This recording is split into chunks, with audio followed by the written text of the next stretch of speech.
알파균의 경제뉴스 시작해 보겠습니다. 수소에 대해 알아볼게요.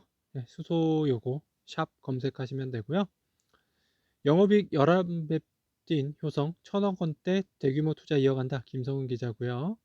주력 상장수 중 한 곳인 효성중공업은 올해 총 투자 계획을 밝히지 않았다. 다만 올 1분기 투자 실적만을 공시했는데 이는 52억 원으로 지난해 전체 투자 규모 123억 원의 42.3%에 달했다. 효성중공업은 현재 린데그룹과 손잡고 울산에 3천억 원을 들여 액화수소 양산 공장을 건립하고 있다. 2023년까지 자동차 10만 대 분량인 연 1만 3천 톤 규모 액화수소를 생산할 수 있는 공장을 완공할 예정이다. 이와 관련해 조 회장은 지난해 말 효성 TNC의 브라질 생산법인 증설을 결정하면서 코로나19 등 초유 위기로 불확실성이 가중되고 변화의 속도가 빨라지고 있다며 변화의 시기일수록 미래를 위한 투자를 계속해 위기를 기회로 바꿔야 한다고 강조한 바 있다. 한편 효성과 주력 계열사들은 모두 올해 1분기 전년 같은 기간 대비 큰 폭의 실적 성장세를 보이며 시장의 관심을 한몸에 받았다. 효성의 영업이익은 이 기간 19배 늘어난 1,006억 원을 기록했다. 지분법 자회사들의 실적 호조 덕분인데 효성 TNC, 효성 첨단 소재, 효성 화학 영업이익이 각각 전년 대비 2, 30, 100% 안팎으로 늘었다. 효성중공업은 흑자 전환했다고 합니다. 네, 수소를 클릭해 볼게요. 수소를 한 번 더 클릭해야 되죠? 네, 한 번 더 클릭하면 안재관 기자입니다. 수소 사업 빅텐트 구성, 생산 활용 저장, 밸류 체인 구축할 거라고 합니다. 수소 사업 확장 계획 있습니까? 그룹 내부에 수소 사업 빅텐트를 구상 중입니다.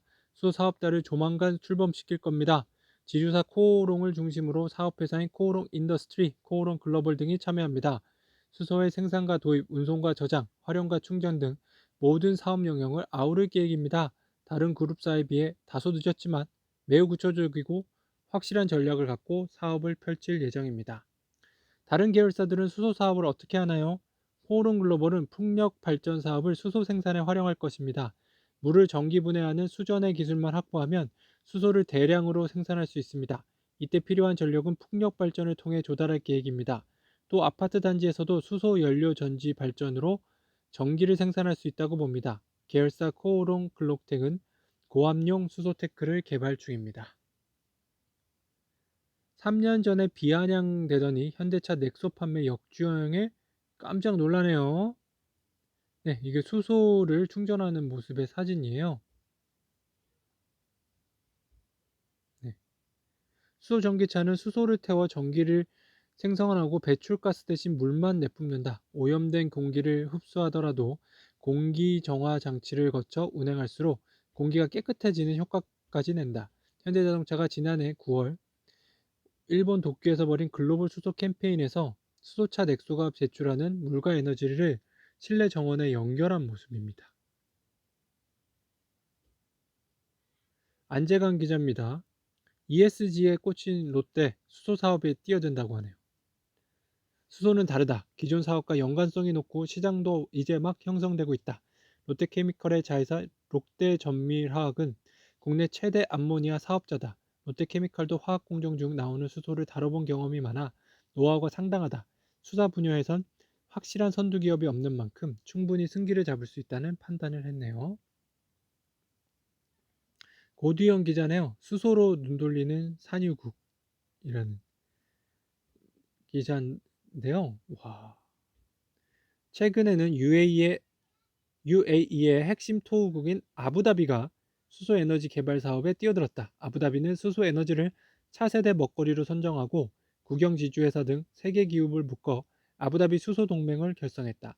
미래전략과 모빌리티 제조업 등의 에너지 혁신을 통해 수소경제 선도국으로 성장하겠다는 전략이다. 아부다비는 해외 수소에너지 협력도 강화하기로 하고 지난 14일 일본 정부와 청생 암모니아, 블루 암모니아 사업 협정을 체결했다. 일본은 UAE의 최대 석유 가스 수입국이다. 17일에는 독일 지멘스 에너지와 녹색 수소 합성 연료 부문의 전략적 협정을 맺었다. 아부다비 동맹은 앞으로 지멘스와 함께 글로벌 시장을 진출할 계획이라고 합니다. 공장 짓는다더니 허허벌판 제2의 테슬라 니콜라의 실체라고 합니다. 정말 오래된 기사인데요. 그래도 한번 더 볼까요? 지금 니콜라는 어떻게 되나요? 공장 짓는다더니 허허벌판. 예. 여기 수소 차량이네요. 네, 다음으로는 권재희 기자입니다. 국제경제에 관한 소식을 전해드려 볼게요. 니온 게이자 신문에 따르면요, 일본 GDP 전반 이상을 차지하는 개인 소비는 전분기 대비 1.4% 주로 3분기 만에 처음으로 감소했고요. 비상사태의 영향으로 불필요한 외출 금지, 음식점 단축 영업 등이 소비를 억제한 것으로 보입니다. 소비와 함께 내수의 법팀목인 설비 투자는 1.4% 감소해 2분기 만에 마이너스로 돌아섰고요. 특히 통신기기와 주력 품목인 자동차에서 감소세가 두드러졌죠. 주택 투자는 1.1% 증가해 전분기 0.1% 대비 증가폭이 확대된 공공투자는 1.1% 줄었다고 합니다.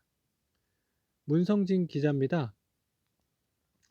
러시아의 노르트 스트림 2, 러시아 우스트루가로부터 독일 그라이프스발트까지 천연가스를 수송하는 1200여 킬로미터의 가스관인데요.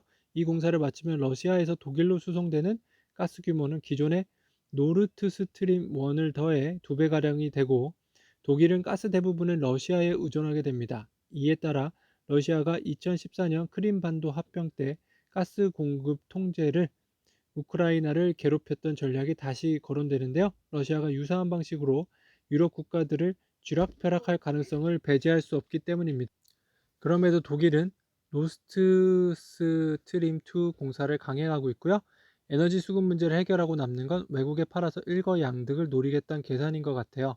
1월 미국의 러시아 선박 제재 때 앙겔라 메르켈 독일 총리가 미국이 자국 영토 바깥에서 벌어지는 일에 이런 조치를 취하는 건 옳지 않다고 반박한 것도 이런 맥락에서 봐야겠죠. 정영효 기자입니다. 뚝 떨어졌다는 일본 대졸자 취업률 그래도 96%나 됩니다. 네. 부럽기만 하겠죠. 네, 하죠. 정말. 아베 정권 출범 2013년 93.9%였던 대졸 취업자는요, 2021년 96%까지 많이 상승했습니다.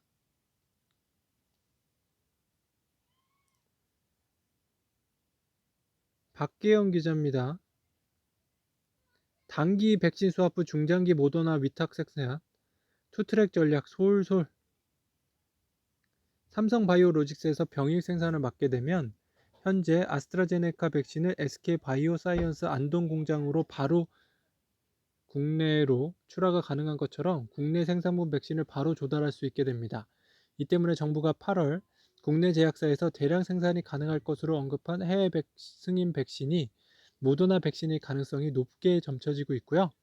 이번 한미 정상회담에서 양국이 코로나19 백신을 맞교환하는 이른바 백신 수화포 양해각서 체결되는 가능성이 있다는 전망이 나오고요. 백신 수화포는 국내에서 부족한 백신 물량을 미국으로부터 앞당겨 공급받고 추후 한국이 항복한 물량을 미국에 되갚는 방식이라고 합니다.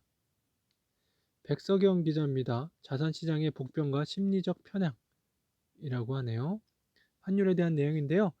연준이 완화 정책을 축소하거나 금리를 인상한다고 해서 환율이 반드시 상승하는 것은 아니다.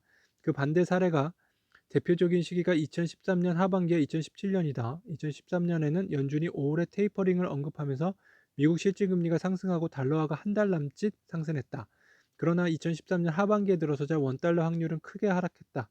다른 신흥국가와 달리 한국 경제의 대외 경쟁성 지표가 부각되며 원화 매력을 높였던 때다. 반면 2017년은 반도체 호황기 등 글로벌 경제가 뚜렷한 회복세를 보였다.